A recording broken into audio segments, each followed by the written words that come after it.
What's up, fellow entrepreneurs? Today I want to talk about the current status of the Biden administration's vaccine mandates. But first, I'm an attorney, but I'm not your attorney.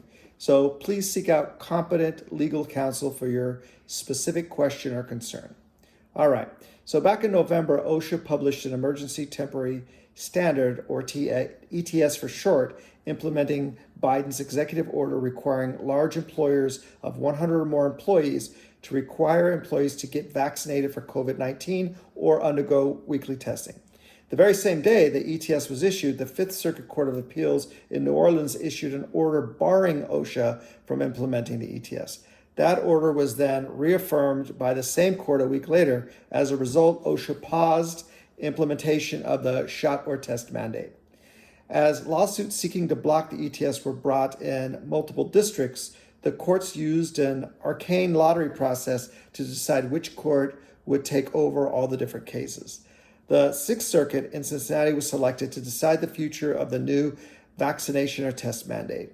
Sharply disagreeing with the Fifth Circuit Court in New Orleans, the three-judge panel in Cincinnati held that OSHA clearly and unambiguously has the authority to regulate viruses regardless of whether the virus is unique to the workplace.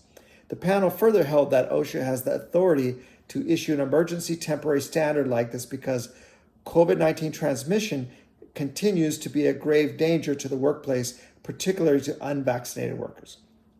All right, so the Cincinnati panel dissolved the injunction issued by the Fifth Circuit, thus permitting OSHA to move ahead with implementation of its new rule. As expected, business groups opposed to the new mandate immediately appealed the Cincinnati ruling to the U.S. Supreme Court, and the fate of the rule now rests with the more conservative Supreme Court. The Supreme Court can decline that request, which would effectively greenlight the rule everywhere in the United States, or it could elect to take up the case. Notably, despite its conservative leanings, the Supreme Court earlier this year upheld several state and local vaccine mandates, including New York's vaccine mandate for healthcare workers earlier this month. All right, so OSHA's rule presents different issues and could lead to a different result if the Supreme Court grants for review as expected.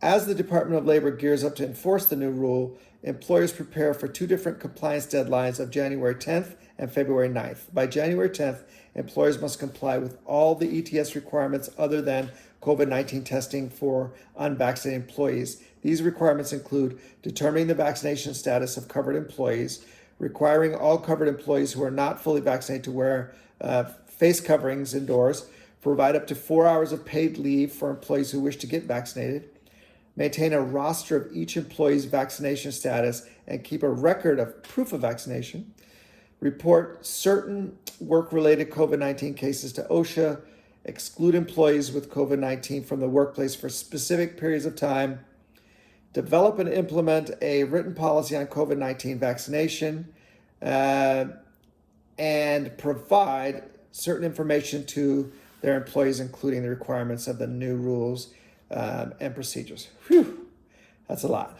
By February 9th, covered employees are required, by February 9th, covered employees who are not fully vaccinated report to a workplace at least once every 7 days where other people are present must do all of the following.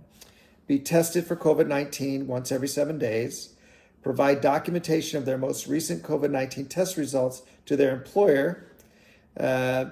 Employees who do not report to a workplace where other people are present must be tested 7 days prior returning to the workplace and provide documentation of that negative test result to their employer upon return.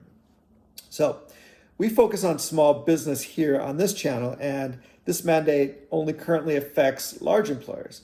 However, if this mandate is allowed to stand, likely similar or the same mandates will be put into place for all employers as new strains of the virus hit store shelves near you. All right, until next time, be productive.